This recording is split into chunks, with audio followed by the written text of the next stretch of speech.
Hello and welcome to this quick video about how to plan and schedule a month of social media in 1 hour. Today, I want to give you a quick introduction as to what you need to do to have success in setting up and planning your social media. And also I want to show you how to use the free planning tool. So first, let me introduce myself. My name is Janice Hostegger, and I'm a marketing coach who works with small businesses and new startups. I've been in the marketing industry for more than 30 years. That's a long time, but I've worked with Fortune 500 corporations to nonprofits to small businesses. And I've run a small business myself for the last 19 years. So I understand the world of marketing and the world of small businesses really well. And I know that social media is something that I've struggled with myself and my clients have too. That's why I want to share this information and this planning tool, because I want to see you knock social media out of the park. So let's get started. The first and most important thing you need to do is to determine who your ideal customer is and identify their struggles. If you haven't identified who your ideal customer is, it's not enough to define only a particular demographic, such as women ages 30 to 55, but also to define your dream customer too, the one that buys regularly, who pays on time and is a joy to work with. There's a lot of reasons for doing this, and I have a tool that I offer that you can download also, and I put the link on the page below. Once you do the exercise, you'll understand how really knowing this customer can make a huge difference in all your marketing. So I want to encourage you to download it and fill it out. Sometimes when we're putting our social media together, it's so easy to focus on what will get likes and shares. And that's important too, because we all do want to show up in people's feeds and grow a following. But ultimately, the content that's relevant and helpful and entertaining to your ideal customer is going to be the one that drives traffic to your site and gets you sales. That's why focusing on your ideal customer is so important. If you don't know who your ideal customer is and their problems they have, you're going to miss the mark. Keep in mind the content they may like may shift over time depending on where they are in their journey, their customer journey. And this is what I call the trail to the sale. But to start out, let's stay focused on where they are at the beginning in the awareness phase. And just as a side note, buying followers does not work. You'll end up with a bunch of followers who are not your ideal customers and will not buy from you and will have zero interest in what you post. I know it's tempting. Even if you just have 5 followers at this point, focus on wowing those 5 people with your incredible content and you will grow. Remember that every account out there has started at 0, and growing your account takes time and patience. So don't get discouraged, just stay the course. Next, you need to know where to post. You might think the smartest thing to do is to have accounts on lots of platforms. After all, it's free marketing, right? I used to think this too, but that's not something I recommend, and here's why. Most small businesses struggle to keep up with social media, and too many platforms adds to the problem. We all have good intentions when we start out, but it's better to focus on 1 or 2 rather than to have several that are not maintained and are out there gathering dust. So think about your ideal customer and where they are most likely to hang out, and that's where you should be spending your time. I usually do recommend a Facebook page. Although its organic reach is very low for business pages, it does give you access to advertising on the meta platforms, which are Facebook, Instagram, and WhatsApp. But you get to decide where it would be smartest to spend your time based on how much time you have to devote to it and where your target customer is. Keep in mind that your best social media platform might be a minor platform. There are dozens of minor platforms such as Triller and Periscope for video, Balance for Black professionals, Untap for beer drinkers, Alpha for women building their careers, and Peanut for mothers, 23 Snaps for parents, and Academia for researchers and academics. The next thing to do is optimize your bio pages. On your profile, include a photo for your person if you have a personal brand, or your logo if it's a company. Also make sure your info is filled out, including what you do, who you serve, and a link to your website. Your business info should include your unique selling proposition called a USP. I love this simple formula. My product gives my audience a feature that goes beyond the competition to help them with this problem. And here's an example. The Body Coach creates customized menus for new moms to help them with postpartum nourishment and energy. Or this one, The sun watch will monitor your sun exposure and alert you when it's time to go indoors. Next, I recommend focusing on a niche that will develop that you can develop a content map around. And here's an example of a content map I brainstormed for a client on my whiteboard. Because there's so much content on the internet, you really need to stand out from other people that are in a similar space. Look for areas in the market where there are gaps. If you're a nutrition coach, rather than just maybe focusing on healthy eating, maybe focus on a smaller segment, such as healthy eating for students on a tight budget or something like that. Chunk out 3 or so main topics which are focused on your niche, and then brainstorm subtopics around them. If you focus on more than 3, people get confused about what you're an expert in. And I totally am guilty of violating that rule myself because I focus on marketing strategy and I can get sidetracked into a lot of different areas.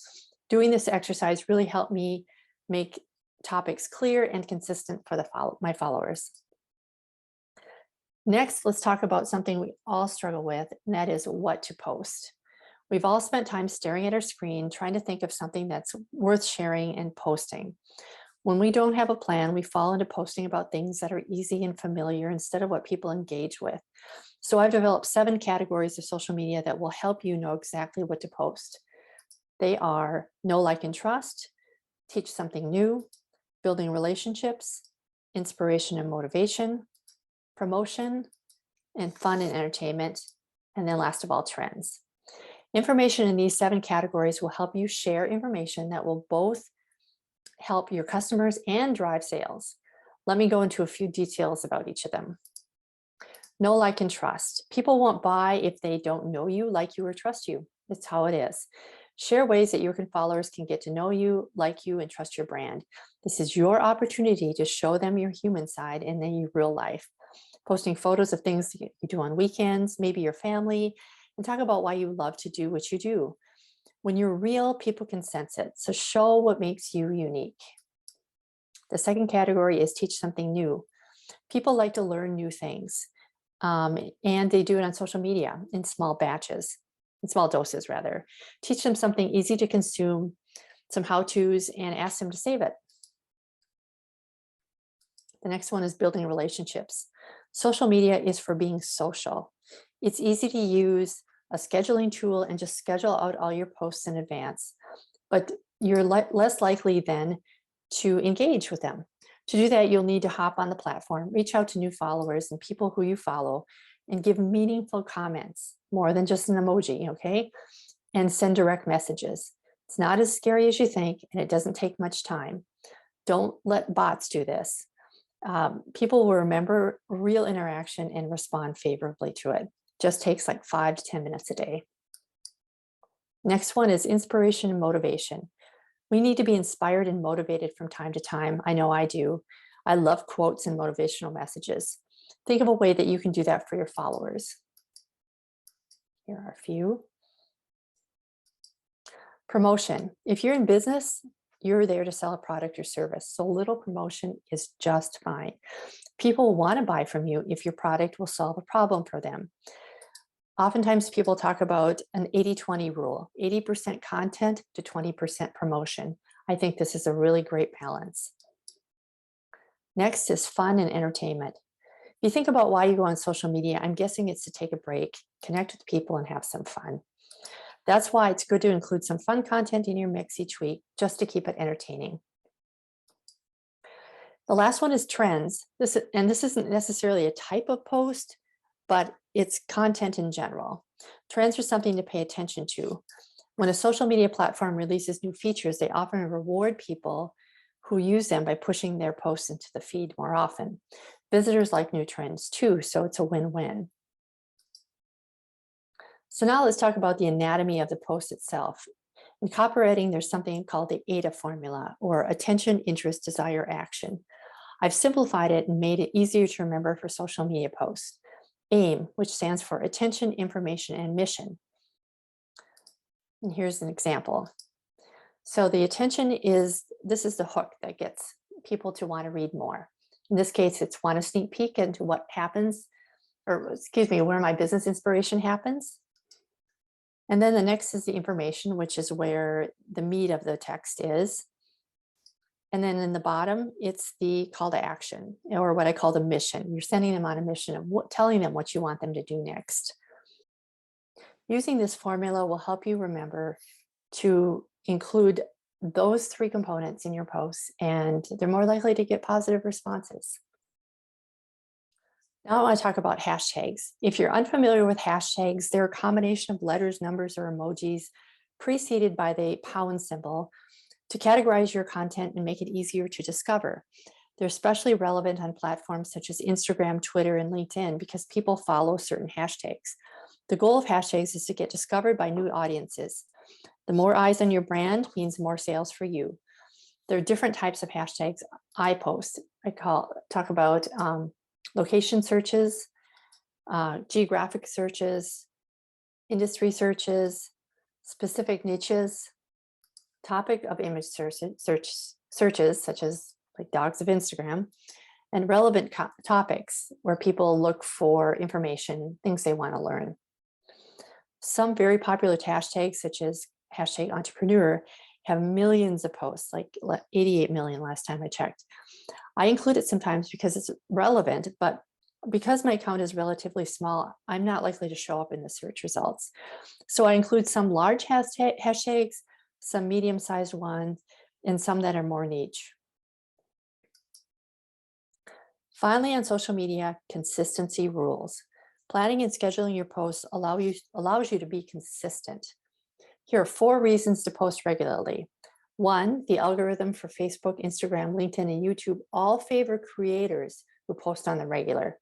Number 2, your audience will look for your posts and you will notice increased engagement. Number 3, you'll stay top of mind for your followers. And number 4, it will become routine for you. When you're on social media, you're making a brand promise to your followers. You're saying that you'll be there for them. That's not to say you can't take breaks. We all need that. But try and focus on posting daily if you can. If it's 3 times a week, that's fine too.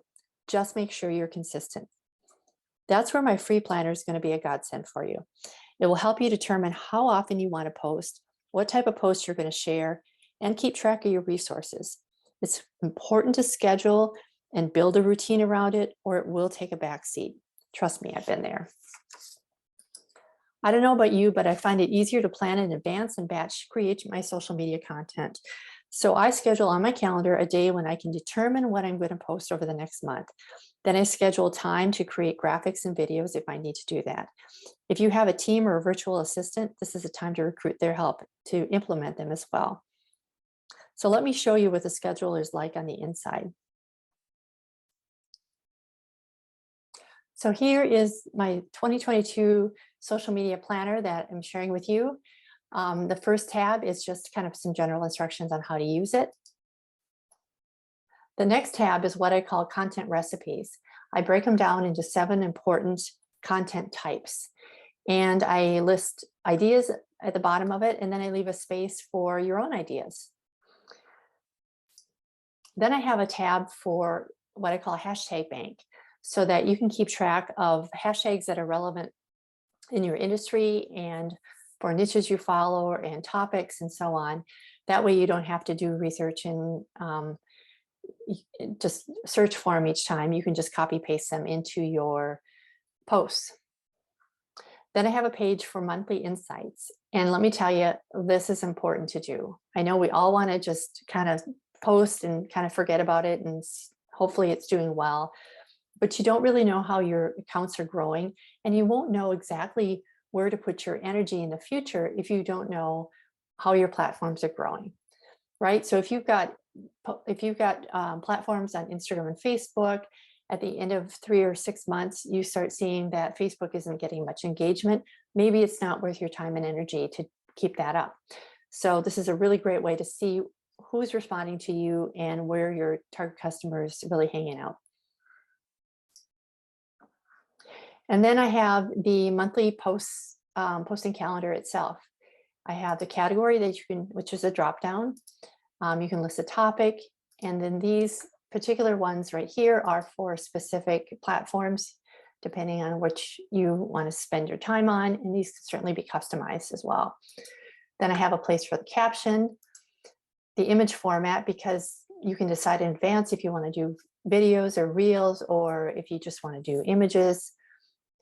The image location, because trust me, when it comes time to post, I want to be able to know where I put that image. Sometimes it's on Canvas, sometimes it's on my phone, sometimes it's on my computer, and so on. The hashtags you want to use for that particular post. And then I have a column over here for US holidays.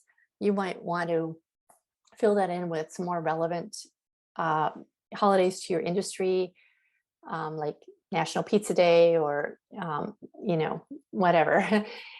And then over here, again, this is 2 columns for analytics, so that you can go through, and after the post has been shared, you can write down there how many views it had and how much engagement it had. Then you can go and over the course of the month, take a look and say, okay, this one had a lot of shares. I'm going to try doing more reels, for instance, or videos. And you can tell what your audience is responding to. And that's it. Once you schedule, plan, and move forward, you'll have all you need for social media success in 2022. Drop me a line to let me know how it's going. And if you like this video, share it or click a thumbs up in the bottom below. That's all for now. Thanks for joining me, and have a happy new year.